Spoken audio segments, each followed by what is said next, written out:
bilang isang nanay na nakakaranas ng anak niya ay napaintulutan pagkalooban ng Diyos na makapag-celebrate ng kanyang 18th birthday. So gusto ko pong isiwalat sa inyo lahat na ang Diyos ay gumagawa talaga ng himala. Hindi siya kahit kailan nagkulang at ang timing niya lagi ay perfect.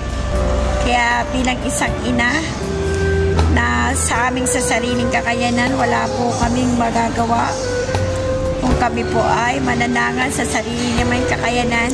But Lord, Ephesians 3:20, ang Diyos laging gumagawa ng higit pa sa inaasahan natin. Ayan, napakasaya lang po bilang isang ina. Kasalukuyan kong mini-makeupan si Belly dyan sa taas, dyan sa second floor. Ayan, nakikita niyo siya. Dyan siya sa taas, sa second floor. At siya po yung mini-makeupan.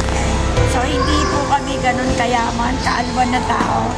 Pero God is really good kasi binigyan niya kami ng chance na ma-experience magkaroon ng isang anak na nag-debut. At salamat sa ginamit ni Lord as a channel of blessings.